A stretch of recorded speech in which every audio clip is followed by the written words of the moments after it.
Meenakshi Natarajan nomination తిరస్కరణపై BJP చేస్తున్న ఆరోపణల మీద మనతో మాట్లాడడానికి మీడియా కమిటీ చైర్మన్ సామ రామ్మోహన్ రెడ్డి గారు ఒకసారి మాట్లాడించేటువంటి ప్రయత్నం చేద్దాం.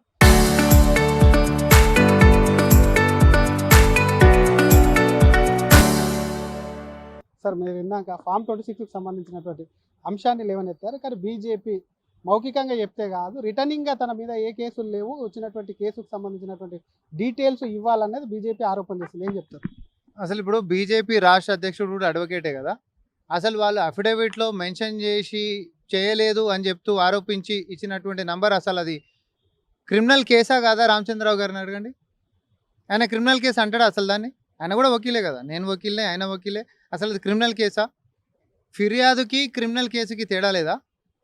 ఏ మనిషి ఎవరి మీదైనా పోయి ఫిర్యాదు ఇవ్వచ్చు. అది ఒకసారి కంప్లైంట్ రిజిస్టర్ అయితే, ఎఫ్ఐఆర్ అయితే దాన్ని క్రిమినల్ కేసు అని అంటాం. అసలు ఇక్కడ ఫిర్యాదు దశలోనే ఉంటున్నటువంటిదే. ఇప్పుడు నేను నీ మీద పోయి పోలీస్ స్టేషన్లో కంప్లైంట్ ఇస్తాను. కంప్లైంట్ ఇవ్వగానే నాకు ఎన్నికల నామినేషన్కి నేను పోతా, నా తిరస్కరిస్తాడు. ఏంది అని అంటే, నీ మీద ఒక కంప్లైంట్ వచ్చింది, ఆ కంప్లైంట్ నువ్వు మెన్షన్ చేయలేదు కాబట్టి అని అంటారా? క్రిమినల్ కేసు అంటారా దాన్ని? సో క్రిమినల్ కేసు అనేటటువంటిది ఎఫ్ఐఆర్ రిజిస్టర్ అయ్యి ఉంటున్నటువంటిది. ఒకవేళ ఇది పోలీస్ స్టేషన్ వ్యవహారంలో. అదే నీకు ప్రైవేటు కంప్లైంట్ లెక్క పోయి కోర్టు నుంచి పోయినప్పుడు సీసీ అంటాం. సో ఇది క్లియర్గా కోర్టు దగ్గర కూడా పోయి ఎవరైనా ఫిర్యాదు చేసినప్పుడు అవతలి వాళ్ళకి కూడా నోటీసులు ఇస్తుంది, రెస్పాండెంట్స్ అంటారు. నోటీసులు ఇచ్చి నీ మీద కంప్లైంట్ చేయాలంటే క్రిమినల్ కంప్లైంట్ రిజిస్టర్ చేయాలని చెప్పి నా కాడికి వచ్చిండ్రు, ఇట్లా అభియోగాలు చేస్తారు, నీ వివరణ ఏందని చెప్పి కోర్టు అడుగుతుంది. ఆ వివరణ మనం ఇచ్చుకునేటటువంటి వెసులుబాటు ఉంటుంది. వివరణలో గిట్ట కోర్టు కాగ్నిజెన్స్ తీసుకొని అక్కడ లేదు నిజంగానే తప్పు చేసిండు కాబట్టి కేసు రిజిస్టర్ చేయండి అన్నాడు అనుకోండి, అప్పుడు సీసీ అవుతుంది. అప్పుడు దాన్ని క్రిమినల్ కేసు అని చెప్పి అంటాం. అప్పుడు క్రిమినల్ కేసుని అఫిడవిట్లో నీ మీద గిట్ట ఏమని ఉంటే నువ్వు దాన్ని మెన్షన్ చేయనీకి ఉంటుంది. ఇది ఏమని చెప్పి మెన్షన్ చేస్తారు చెప్పాలి.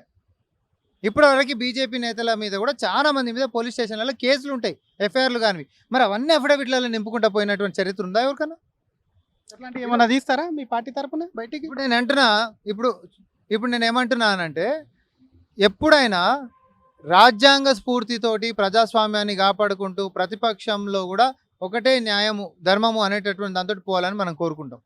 దురదృష్టం ఏంటిది అని అంటే, అన్ని వ్యవస్థలను కూడా కరెక్ట్ చేసేసేసి, అన్ని వ్యవస్థలను కూడా తన కబండ హస్తాల్లో పెట్టేసేసుకొని ఈరోజు బీజేపీ చేస్తున్నటువంటి ఈ అకృత్యాలు ఏవైతే ఉన్నాయో, ఇది రాజ్యాంగాన్ని కాదు దేశ భవిష్యత్తుకే పెద్ద చీకటి దినంగా మనం చూడాలి. ఎందుకనంటే, అరే నువ్వు ఆడ రీజన్ లేదు, క్రిమినల్ కేసు ఉందన్నావు కాబట్టి నేను రిజెక్ట్ చేసేస్తాను. అసలు ఇంకొకటి, రిటర్నింగ్ అధికారికి క్రిమినల్ కేసులకు సంబంధించి ఆస్తులకు సంబంధించి వచ్చినటువంటి ఫిర్యాదులను పరిగణనలోకి తీసుకొని ఆయననే జడ్జి అయిపోయి నీకు ఉంది లేదని అంటారు కాబట్టి నేను తిరస్కరిస్తా అని చెప్పడానికి కూడా లేదు. ఎందుకోసము అని అంటే, నీకు 3 ఆస్తులు ఉంటే నేను 30 ఆస్తులు ఉన్నాయని చెప్పి ఇంకోటి వస్తాడు. దానికి ఏంటిది ప్రూఫ్? విచారణ జరగాల్సినటువంటి అవసరం ఉంటుంది. మంచేందో చెడేందో నీకు ఉంటున్నటువంటి ఒకరోజు స్క్రూటినీలు ఇవన్నీ బయటకు వస్తాయా? అవన్నీ ఏమనుంటే ఎన్నికల పిటిషన్ వేసుకోపో కోర్టుకు అని చెప్పి ఇంకో సౌలభ్యం కూడా ఉంది.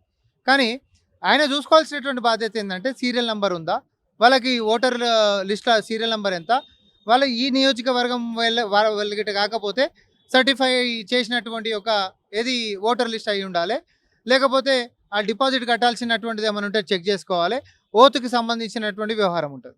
ఇవన్నీ వీళ్ళు చెక్ చేసుకోవాల్సినవి. అన్లగిట్ ఏమైనా లేకపోతే క్యాస్ట్ ఎస్సీ ఎస్టీ గిట్ అయితేనేమో అసలు క్యాస్ట్ సర్టిఫికేట్ సబ్మిట్ చేయాలి. ఇవేమైనా ఇవ్వకపోతే నువ్వు రిజెక్ట్ చేసేటటువంటి అధికారం రిటర్నింగ్ అధికారికి ఉంటుంది. కానీ ఆస్తులు ఎన్ని ఉన్నాయి, క్రిమినల్ కేసులు ఎన్ని ఉన్నాయి, క్రిమినల్ కేసు కూడా కాదు కదా పోనీ, దీన్ని దాంట్లో మెన్షన్ చేసినావు. సో ఇది క్లియర్గా అక్కడ ఉంటున్నటువంటి అధికారులకు గది కూడా తెలియదా అనడానికి లేదు, తెలిసి ఏ ఒత్తిడితో చేసిరు అనేటటువంటి భవిష్యత్తులో మనకు తెలుస్తుంది. ఈరోజు చీఫ్ ఎలక్షన్ కమిషనర్ దగ్గర మన వాదనలు వినిపించుకున్నాం. అక్కడ కూడా సాయంత్రం వరకు చూస్తాం, కాదంటే సుప్రీంకోర్టు ఉంటుంది.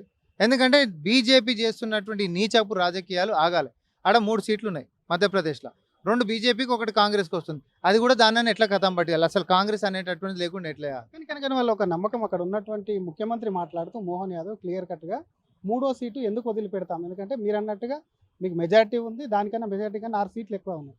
అయినా సరే మీరు ముందు జరిగితే క్యాంపుకు ధరలు ఇచ్చారు, ఇదంతా ఉన్నారు. వాళ్ళకి దాదాపుగా 10 సీట్లు అవసరం. అయినా సరే అంత ధైర్యంగా చెప్పారంటే వెనుక కారణం ఇదే అని మీరు అనుకుంటారా, ఇంకేదన్నా కుట్ర ఉందని అనుకోవడం ఏంది? నీకు తెలుస్తలేదా? క్యాంపు రాజకీయాలు చేసేటటువంటిది ముందే నీకు సత్తా లేకపోయినా క్యాంపు రాజకీయాలు చేస్తుండు అని అంటే ఏం కమ్యూనిస్ట్ శాతం లేకపోతేనే చేస్తారా? అందులో ఇందాక ఆ ముసలాయన ఆయన పేరేంది, బిఎల్ సంతోష్, అదే ఇక్కడ తెలంగాణలో ఫామ్ హౌస్లో కూర్చొని ఎమ్మెల్యేల యొక్క వేరే సారాలు మాట్లాడుకుంటూ అడ్డంగా దొరికినోడు ఉండు కదా. ఆయన క్లియర్ ఒకటి కోవట్ ఎవరో ముందు తెలుసుకోవాలని చెప్తున్నాడు ఈడ. ఆయన్నే కదా నేను అంటుంది. ఎంపీ ఇలా మధ్యప్రదేశ్లో పోయి కాంగ్రెస్ ఎమ్మెల్యేలను కూడా గిట్లనే కొందామని చూసినట్టుండు. మాలో ఎవరు బెండ్ అయితే లేరు, వాళ్ళ దిక్కు మొగ్గు చూపిస్తలేరు. కాబట్టి ఇక్కడికి వచ్చి ముఖ్యమంత్రి గారి మీదనో లేకపోతే ఇంకోరి మీదనో లేకపోతే కాంగ్రెస్ పార్టీ వాళ్ళ మీద అబండాలు వేయాలని చెప్పి చూస్తున్నారు. ఇది ఒక కామన్ సెన్స్ వ్యవహారము. అంటే మరి ఆయనకున్నంత సెన్స్ ఎవరికి ఉండదు. సవర్కర్ గారికి ఏది సంతాప సభనంట పార్లమెంట్లో నెహ్రూ గారు అడ్డుకున్నాడని చెప్పిన మేధావి ఈ మేధావి. నెహ్రూ గారు ఎప్పుడు చచ్చిపోయారు, సవర్కర్ ఎప్పుడు చచ్చిపోయాడు? ఎవరైనా ఆల్రెడీ నెహ్రూ గారు ముందే చచ్చిపోయాడు. చచ్చిపోయిన వ్యక్తి అంట బతుకున్నటువంటి వ్యక్తి ఇప్పుడు అంటే లేటెస్ట్గా చచ్చిపోయిన ఆయన మీద సంతాప సభను అడ్డుకుంటారా?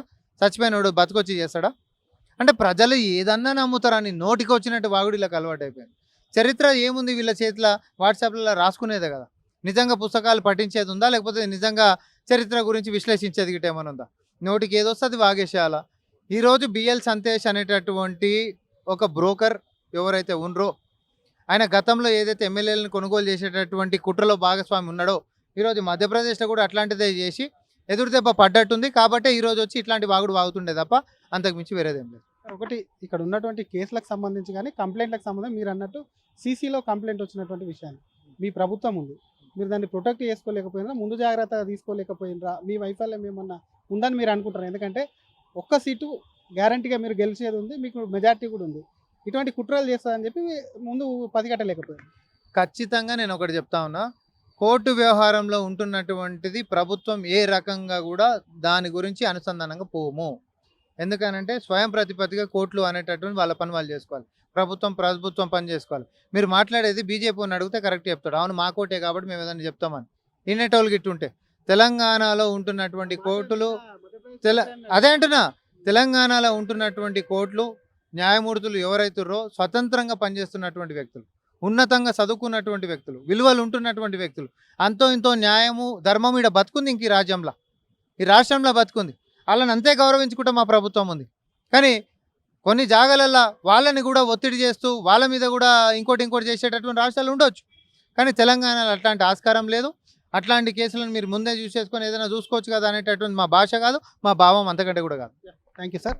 ఇది అసలు కేసులు, అసలు కోవట్ ఎవరైనా ఉన్నారంటే అది బిఎల్ సంతోషే అని చెప్తున్నారు. అసలు ఎమ్మెల్యేల కొనుగోలుకు సంబంధించి తెలంగాణలో ఏ విధంగా అయితే ప్రయత్నం చేస్తారు, అదేవిధంగా ఇక్కడ మధ్యప్రదేశ్లో కూడా ట్రై చేసి ఉంటారు. అక్కడ కుదరకపోయేసరికి ఇటువంటి కార్యక్రమానికి కూడా పూనుకోరు ఉంటారన్న అనుమానం ఉంది. అసలు ఒక వకీలు చెప్పిన బీజేపీ రాష్ట్ర అధ్యక్షులు సైతం వకీలే కదా, సీసీలో రిజిస్టర్ అయిన దానికి కోర్టు కేసుకు క్రిమినల్ కేసుకు సంబంధించి అది ఒకటేనా అని ప్రశ్నిస్తుంటే, మరొక పక్క డెఫినెట్గా దీనిపైన ముందుకు వెళ్తాం, కోర్టులను ఆశ్రయిస్తామని చెప్పి కూడా అటు కాంగ్రెస్ మీడియా కమిటీ చైర్మన్ సామ రామ్మోహన్ రెడ్డి అంటున్నారు.